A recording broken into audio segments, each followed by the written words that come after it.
Hello everyone, welcome back to my channel కళా vlogs. Sankranti పండుగకి చకినాలు చేశాను, కారపు చేశాను. ఇంకా అరిసెలు చేయకపోతే ఇలా, అసలు సంక్రాంతి అంటేనే చకినాలతో పాటు అరిసెలు కూడా.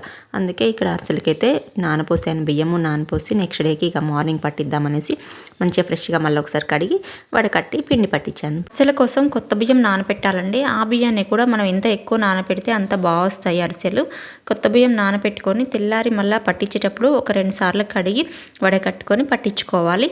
ఈ రోజుల్లో పిండి పట్టియాలంటే గిన్నెకి పంపిస్తున్నాం, కానీ ఒకప్పుడు మా చిన్నతనాన అమ్మ వాళ్ళైతే పెద్ద పెద్ద రోళ్ళు ఉంటాయి చూడండి, అట్లాంటి రోళ్ళల్లో రోకళ్ళతోని దంచి పిండి జల్లించుకుంటూ మంచిగా దంచి చేసేవారు అరిసెలు కానీ చకినాలు కానీ.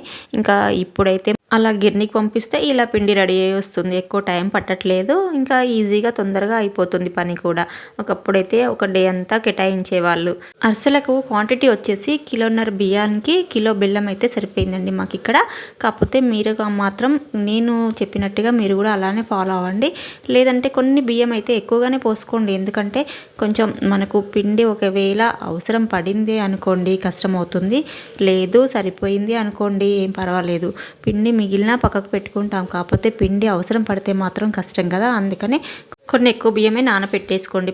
నానపెట్టేటప్పుడు ఇంకా అరిసెలు చేయడం చాలా ఈజీగా ఉంటుందండి. అరిసెలు మాత్రం ఒక్కరు మాత్రం చేయలేమండి, ఒకరు సపోర్ట్ అయితే కంపల్సరీ అవసరం ఉంటుంది. పిండి పట్టించుకొని తీసుకొచ్చాక మాత్రం దాన్ని మాత్రం ఆరనివ్వద్దండి. పిండిని గట్టిగా మంచిగా ప్రెస్ చేసి మూత పెట్టేయండి, గట్టిగా తడి ఉంటేనే బాగుంటుంది పిండి.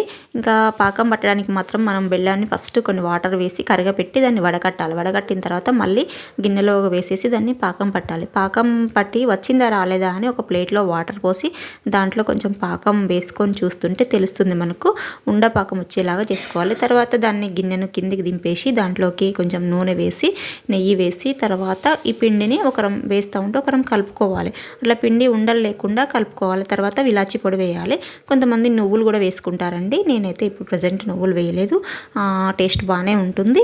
ఇంకా తర్వాత పిండి మొత్తం కలిపిన తర్వాత మంచిగా ముద్ద అవుతుందా లేదా చూసుకోవాలి. చూసుకొని దాంట్లో కొంచెం నెయ్యి నూనె కలిపి పక్కకు పెట్టేసుకొని ఇప్పుడు అరిసెలు ఒత్తుకోవాలి. సరే అండి, ఇంకా మా అరిసెలు అయితే రెడీ అవుతున్నాయి. అరిసెలు చేసేటప్పుడు ఎక్కువగా మాట్లాడొద్దు అంటారు, మాట్లాడితే మంచిగా రావంట, అందుకే నేను ఏం మాట్లాడట్లేదు.